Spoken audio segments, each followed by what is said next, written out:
What's up, boys and girls? Today we're going to be doing a video. We're going to upgrade the CPU cooler on my workstation, my Threadripper 3960X. I've purchased a Thermosiphon Elite from IceGiant out of Texas, and that arrived here the other day. And we're going to go ahead and install it today. So stick around here and give me a second. We'll get it out of the box and we'll see what it does. One moment.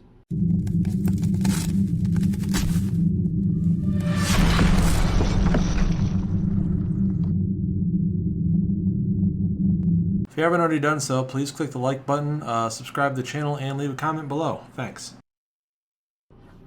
Okay, as you can see here, we've got the IceGiant Prosiphon Elite, and this is the box that it came in, and it doesn't really look like it's taped shut or anything, so hopefully nothing weird going on there. Hopefully I didn't get like a used one or something. That would be sort of irritating. And then behind it, I've got the cooler I'm using right now, which is the Cooler Master Liquid ML360 RGB TR4 edition. So that's made directly to work with Threadrippers. It's got a larger cold plate on the water block / pump, wherein it fits only Threadripper processors. It's not made for anything standard. And then of course back here we've got it in the workstation itself already installed, but we're going to take that out and we're going to replace it with the Thermosiphon Elite from IceGiant, which is supposed to be something that looks a bit like a big air cooler, but it has what's called a dielectric liquid inside of it, and there's like a chamber where it will flow up as it boils, and then it will kind of coalesce into a gas and move over to another chamber where it turns back into liquid, and it creates like kind of like a circuit where it perpetually will flow around inside of the block, keeping it cool. And then there's fans mounting points on the top and the bottom of it. I guess you can do up to 4 fans on it. So that said, I'm going to go ahead here and get it out of the box, and we'll see what it looks like. And hopefully, like I say, it didn't arrive damaged or anything. They didn't do a very good job on the packaging. It came in kind of a box that's about the same size as this box, with like a little bit of paper in it, which didn't really protect it at all. And the tape on that box was kind of messed up, so I'm a little concerned. But stick around here a second and we'll see if it's in any good condition. Hopefully it is not a broken piece of crap. So one second. Alright, let's open this thing up. See what we get in this box of toys. So you can see it has what's kind of like a big radiator, but it's really thick, and it's about, I think it's about 240 millimeters, because again it has room for the 2 fans. Looks like they come pre-installed from what I can see on here. I was going to put some Noctua fans on it, but these don't look too bad. What I might do is add the Noctuas to the bottom of it and have 4 on there, because if I can, I might as well do it. So let's see here. I'll try to get this out of here without damaging it. That'd be good if we could not damage it, but it does look like it's in good condition. So yeah. And we've got quite a bit of different mounting hardware options. I don't think I probably need that much. I watched another video where somebody else installed this on their system, and they had the same CPU that I did, which was a 3960X, and he said that it gave him excellent results. But yeah, you can kind of see, like down here is the big foot plate on it. It's clearly made to fit on the Threadripper. But supposedly it can also be used for other standard sockets, and I'm not really sure how that works unless there's a way to take this off, or like you'd cover up part of the plate or something where it makes contact with the CPU, because it just kind of seems like that's a really, that's a Threadripper sized plate. Get this foam off of here, of which there is much. Maybe these are the other fans or something, because it has another box that looks like it's probably got something like fans in it. If I can get it open. Yeah, there's 2 more fans. So it comes with all the fans that you need. That's a nice little bonus. And they actually look like they're pretty nice fans, so I think I just might use the fans that it came with and not screw with changing the mount. I can use the Noctuas elsewhere, so not a big deal. But you can kind of get an idea of how big it is. It's beefy. It's got some pretty serious weight to it. I'd say it's at least a couple pounds. I'll see if I can figure out that information if I remember to put it on the screen. But it's got some serious physical weight to it, and you figure it's going to be in the system like this and kind of facing upwards. It's not huge. I'm hoping this isn't going to be a problem with my memory. I asked that question of the manufacturer and was told that it didn't matter. You don't need low profile RAM for this, so I'm hoping that it's not going to bump into my my Dominator Platinum, because that is kind of tall memory. But I think the way that it works, from what I watched the other guy do, like I said, I already watched kind of a demo on this. This comes with some tools that you need. This is the, so it does have AM4 hardware. It has Intel 1366, that's getting pretty old. But it's got 1150 basically, and socket 1200. You got back plates. It does come with thermal grease of some kind. I'm not sure what they offer. I wonder if they put one of those in each one of these, or no, it looks like it just comes with the one. It comes with a fan splitter, so you can hook that up to like one of the headers of your board, but it doesn't come with two of them from what I can tell. And since it does come with 4 fans, you'll probably still need to use some other headers or have a bigger splitter. I have one sitting here that's a 3-way splitter, so I could do 3 off of one header if I wanted and 1 off another. That's sort of a weird way to do it. So I'll decide how I want to do that eventually. I've got a lot of headers on this board, this Threadripper board, so not a big deal. Give me 1 second. I'm going to look at the instructions, and then I'll probably go ahead and get started here. So 1 moment. Alright, so this is all the mounting hardware that we're going to need. This is for the extra fans, so I'm going to go ahead and install those here in a minute, but it comes with some large screws that have kind of like a widened head, so you don't need a washer, which is nice, because most of the time you need a washer that's separate, and then that can kind of get sometimes tenuous to you drop them or whatever.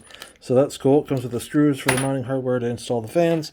Like I say, it comes with 1 splitter, but from what I can see on the fans that were in that white box, they have kind of another splitter built into them, so you can kind of daisy chain those together. So you may actually not need a separate one, and that's nice. It comes with thermal grizzly, thermal paste or thermal grease, so we don't need to really use anything other than that. That should be good stuff. It's not focusing on it for some reason. Hold on. Alright, well the camera doesn't want to focus on it, sorry. Thermal grizzly. Alright, so that's good stuff. And then we've got like a mounting plate, and we've got some little raised points here, and then you screw it in with these. I'll show you guys how that works here in a second. I've already kind of checked out the instructions. And then it comes with a tool to screw things in, or uninstall your old cooler, I guess is more or less what this would be for. And then I guess to tighten down the new ones. So it comes with all the tools you're going to need, which is nice. The whole thing was about $170, so it wasn't exactly cheap, but it does come with pretty good hardware that you'll need. Let's see, I had the right page brought up here, but of course now I seem to have misplaced the page that I was on. Alright, yeah, so basically this is for the Threadripper. This is for the AM. You use the inside holes. For the Threadripper, you use the outside corner holes. And the way that they show that you do it here is you've got those 4 little plastic pegs I mentioned, which are these black ones in this bag here, and then there's the screws. And you use a peg on each corner, and you screw those into place, and you have like the ultimate result is it's kind of just sitting there on those pegs, but screwed into position. And then from there, it says apply the thermal grease, install the spacers, mount, install the mounting bracket, and then from what I understand, you can put on the cooler at that point. We'll have to figure that out as we go. I'm not sure if it shows another step in the manual. I guess I should have looked further ahead. It just shows different orientations that you can have the cooler. So if your motherboard is horizontal, you can still do it. It doesn't matter if it's vertical or horizontal. Oh, that's right. So basically, the ultimate result is going to be there's 2 points here, and if you look at the cooler itself, you've got screws that are going to be connecting to that, and ultimately that's how it will tighten the actual block down. So I guess what I'm going to do is install the fans, the second set of fans on the Thermosiphon, and then I'm going to pull my Cooler Master. I'm going to clean my existing thermal grease. We'll install this bracket material mounting hardware, and we'll install add the new thermal grease, and we'll put on the new cooler. This shouldn't take very long, maybe 10-15 minutes total, and it should be Cool. Alright, stand by. I haven't decided yet how I want to orient the cables on this thing. I may end up having to redo this 2 or 3 times. That's how it usually goes. Just trying to think of how this could best be accomplished, you know. Something like that, maybe. But anyways, this thing is just like a massive double thick radiator.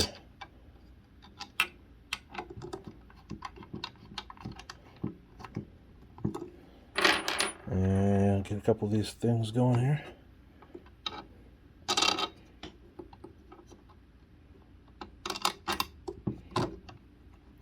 I'm not going to make you guys sit here and watch me tighten down screws to a couple of these things, just kind of giving you an idea of how this gets oriented. But once I get this installed and we're ready to do the mounting hardware on the CPU, I'll be right back.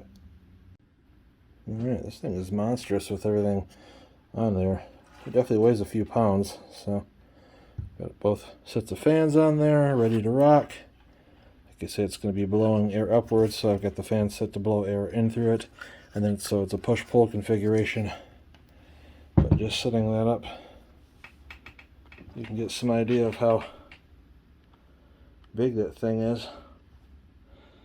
Pretty monstrous. Going to be hoping for the best here. Hopefully it's going to have some pretty good results.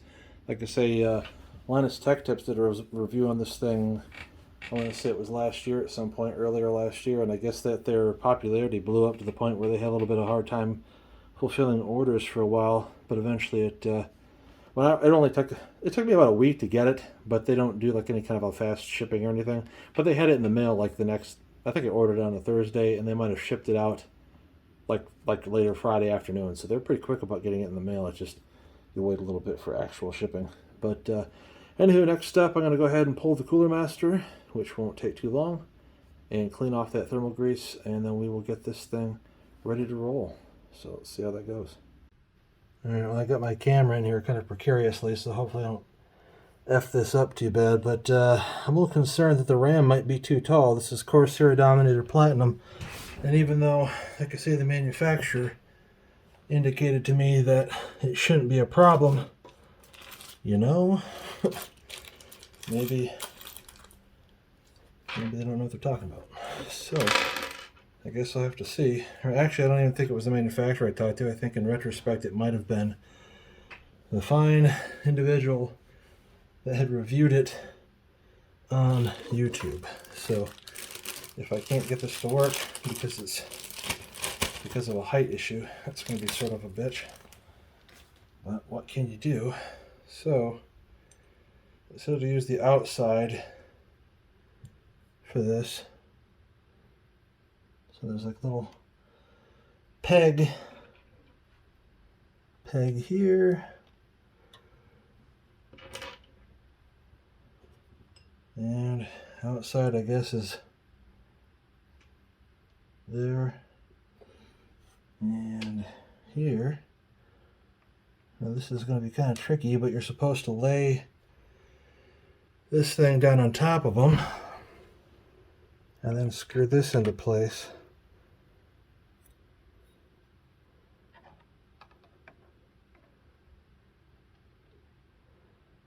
I don't know about the stability of this, but this is probably going to be a royal pain. I don't know. Let's see if we can get cooperation, huh?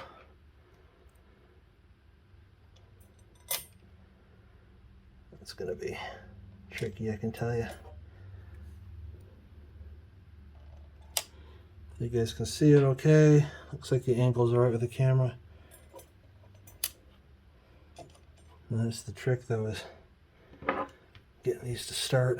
That was what someone on there said, that they had had a bit of a difficult time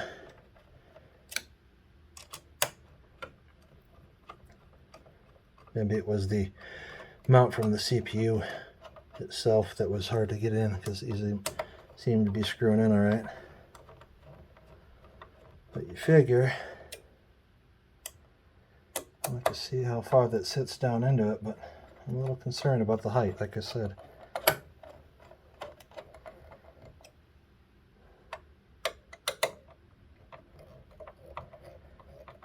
don't know how crazy we want to get with tightening these down. I guess probably the point where they're comfortable without feeling like I'm going to damage anything. I want it to be the correct level.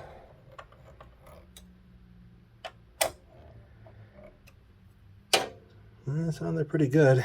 Like I say, I just kind of want to try to sit this down into it. I know I've still got the plastic on the heatsink and so forth. I'm not obviously going to install it yet. I just kind of want to see if I feel like this is going to fit correctly, because if it doesn't, then this is all a waste of time. I also don't really see how you're supposed to do this. I guess you got to install it and then install the other fans, which means you probably have to take out the GPU to do it. So I'm going to have to redo some things. So you can see, like where these are at, they're blocked by the fans. So that's something that I've apparently done incorrectly. See, I mean, it's sitting on the RAM. Ain't gonna work. Okie doke. Alright, so about 24 hours have passed since I started this, because where I stopped off, you might have noticed I had Corsair Dominator Platinum memory and it was too tall, and so the CPU cooler was not able to make contact with the block. It was hitting against the memory. So just real quick here to make sure this is going to work now. You can see now it fits in there alright, because I went out and I purchased some low profile Corsair Vengeance instead. And it's actually a little bit faster than the memory that I had, although now I only have 64 gigabytes instead of 128. I really never came close to using even 64 gigs, let alone 128, so it really shouldn't matter that much. But sorry, I gotta take a drink. It's hot in here. I've been fighting with getting my camera at a good angle, so that took me a minute. But you see, I took out the video card as well, because basically the way that this thing is set up, which I kind of showed you guys here a minute ago, well, 24 hours ago, but you've got these two screw points that are going to connect to the mounting hardware here and here, but to access those screws you have to take off the fans and then install this and then put the fans back on and then put the GPU back in the system. So there's sort of an order of operations to things. You can't do one thing without the other. So first of all, I'm going to take off this adhesive stuff, because we don't want that plastic on there, obviously. So that's been removed. Now I'm going to add some thermal grease to the CPU itself, which I had to clean off here a minute ago. So we got some of that thermal grizzly that they supplied. So we'll put some of that on there, and then I can attempt to see if this thing was going to work. So I guess, hopefully, and I'm sure everybody will have their own methods that they use to do stuff like this, but Threadrippers are a large processor, and I want to make sure it's getting pretty good coverage. Something like that. Seems to have worked well for me before. They don't really give you very much on one of these tubes, so hopefully that's enough, otherwise I'll have to clean it and use a different brand. That was about it for the thermal grizzly. But, like I said, they include this kind of Allen wrench thing with a Phillips head end to it. I don't really know what the Allen wrench would be for in this instance. It doesn't look like there's any part of this installation that needs the other end of it, so I think it's just a long Phillips head that they're supplying with, in case you don't have a long Phillips head screwdriver. I do have one, but I don't know where it is off the top of my head, so I'll just use what they gave me.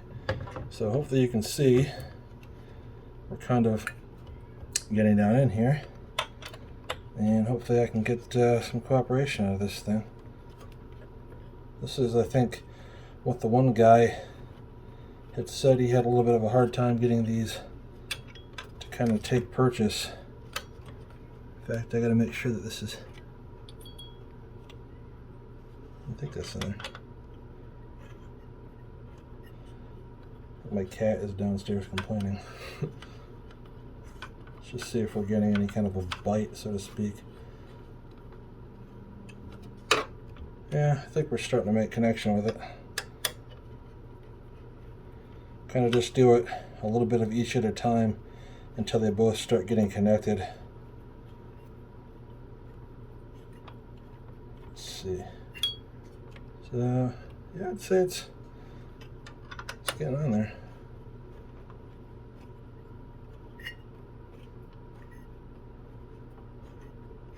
I'll pause a second until I finish this. Alright, I got it on there, guys. It's a pain in the neck to tighten this thing down. It's like this side didn't want to make a connection no matter how much I'd frickin' push down on a reef on it. You have to barely, just barely start that side, or either or I suppose, but just barely get it started, then barely get the other side started, and then slowly, you know, go back and forth between the two until you get it fully on there. But it's on there. It just, like I say, kind of a pain in the ass. You know, that's what I read in the review that somebody else had posted, that they had a hard time getting theirs to work, you know, get it connected. So I can see why it's not cooperative. So next I'm going to go ahead and throw the fans back on the bottom radiator here, so I'll have push-pull, which isn't really all that exciting for you to watch. So I'll probably stop the video here for a second and get that installed and get my case fans back in the system, because I got to put a different exhaust fan on there and put a couple of fans on the top. I'll get 2 more Chromax fans for that. So this will be all blacked out build, little to no RGB, as it should be. And then we'll go ahead and fire the system up and make sure it works and see what kind of temps we get. So stand by, I'm going to go ahead and get all that stuff done. Alright, everything's hooked up. It should be ready to rock and roll. This is quite the array of fans we've got in here now. So we've got 2 140mm Noctua Chromax at the front. We've got 2 140mm Noctua Chromax on the top. A single Noctua Chromax 120mm on the back. And then the IceGiant is using all the fans that came with it, because I don't have that many Noctua fans laying around. And they actually look like they're pretty good quality fans in the IceGiant anyway, so they should work without me having to... they should do a good enough job. I don't think I need to replace them. They look nice. They're black. You can't really tell from this side anyway what brand they are. So let's see if it wants to power up, huh? Fans appear to be working on the top. And it's not focusing real well. And then let's see if the fans are working on the bottom here. Yeah, it's kind of hard to tell, but I think that they are. It's just you can't see in here because the lighting sucks. But the fans are working, you'll have to trust me. And the fans on the top of the case are both on, and the one in the back is on. So everything's fired up. Now the question will be whether or not this IceGiant is going to do the job that we wanted it to do. So we're idling. Well, we're not really idling. The system is still posting. So let's give it a second here. This little indicator down here has like all the little board system codes and so forth, but it also shows temperature. Piece of like dust or hair or something. There we go. A little dust bunny was still flopping around there. Well, we'll give it a second here and see what happens. Now, idle temperatures with the Cooler Master were, well, let's say in the low 50s most of the time, high 40s to low 50s. This again is the Threadripper 3960X. It's a pretty high wattage 280 watt CPU. So let's go ahead and give this a minute and we'll see what happens and see where the temperature goes. Alright, so I'm in, like, Windows is all lit up, everything is kind of doing what it's supposed to do.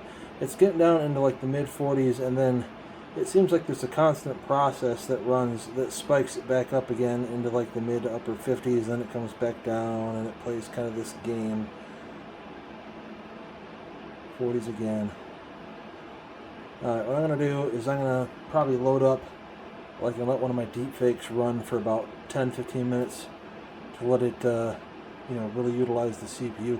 Plus I'm upstairs, like a lot of times I work with this thing downstairs this time of year, and it's definitely cooler down there, so my temperatures downstairs will probably drop by 4 or 5 degrees. I don't know if it'll be that extreme, maybe a couple degrees anyway. So give me a second here, I'm going to run something on the PC and then we can see how well it does from that perspective, like once something, like under a full load for a while. So give me a second. Alright, just as a quick notice, it was apparently running an update. Look at this. High 30s. Low. Again, it's still doing a little spike every once in a while, but it was running an update. That's why the temperature was about 10 degrees higher. It's actually getting into the 30s at idle. And again, I'm upstairs in my condo where it's hotter. That's pretty impressive. This is doing at least as good, if not a bit better job and a 360mm all-in-one cooler. So very, very good stuff. Now again, that's a bunch of fans, and it is very large. This is a full tower. This is a Fantex N2 Evolve X series case. As you can see, it's like damn near at the edge. Now when I can put that door on there, and I guarantee I can close it, but it's like you've got a few centimeters of clearance between the edge of the door and the radiator, or whatever you want to call that on the cooler. I guess it's a big radiator. So there's definitely, you need a very large case for this. This is the second largest case that I've owned personally, at least for a standard tower orientation. The bigger one that I have downstairs, the Fantex 719, probably would fit it just a little bit better, but that's got my Intel chip in it, and this is definitely more geared towards the Threadripper action. But very cool. Alright, now I'm going to go ahead and run a test. Like I said, I just was geeked that it was I'm not sitting at like 51, 52. Maybe it's running an update again or something. But it was definitely running an update on like Adobe Premiere Pro, and so the temperature was hanging a little higher. See, it's dropping off again. That's pretty damn good. And it might have something to do with the way the dielectric fluid in the chamber of the IceGiant, maybe the way that it flows around and completes that circuit. Like it'll kind of warm up a little bit, and then that fluid makes it around the chamber and gets back down to the block and kind of does that loop, and you have time to gain about 5-10 degrees, and then it whoop, drops down again when the fluid comes back around and it's cool again. I'm not sure how fast that makes that circuit, but anyways, give me one sec, we'll run a test. Alright, so I'm running a blender test right now because when I did my deep fakes, it uses the GPU more than it really uses the CPU. I set this to run strictly using the CPU, and you can see it's pegged at 100%, and it seems like it's really 69-70 degrees is about the highest it's getting, which again, I'm upstairs now, so downstairs with the other cooler was getting about 70 degrees on that, maybe a little upwards of closer to 80 sometimes. It's doing something called the classroom scene now. Here, I'll move that over so you guys can see a little bit better. There's a little progression bar. Like I was mentioning when I reviewed the W6800, it's like it doesn't really do anything on these benchmarks. It just shows a little progression bar, and that supposedly indicates like what it's doing, but at least you can tell it's, like I say, it's whipping on the CPU about as hard as it can. 100% utilization, 70 degrees seems to be about where it's capping out at.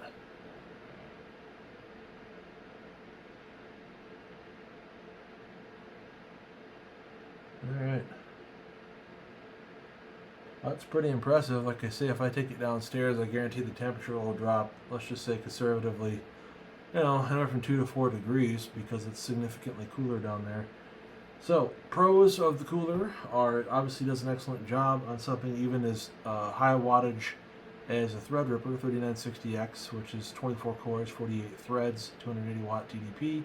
But supposedly, again, like it comes with all the mounting hardware needed to do other CPUs. So if you wanted to use it on something like I say, I have a 11900K in my Intel system, or if you had an AM4 based AMD chip like a 5950X or 5900X that uses significantly less wattage, but you wanted to overclock the piss out of it, this would be an excellent cooler to do that. You just got to bear in mind that you need a really large case. Like I said, I have 2 full tower cases. The Fantex N2 Evolve X is what I have it in right now.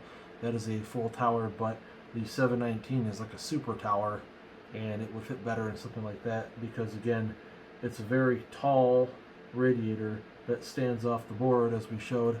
I'll just go back over here so we can kind of see again like what I'm talking about. You can see from the edge there, it's very close to the edge of the case, and this is a large deep case with a lot of room in it, so it's designed to only to go in really large cases unless you want to leave the side of your case off, which is certainly an option. I've done that before, but just saying, if you want to close everything up, you need a really big case to do it, or it's not going to fit.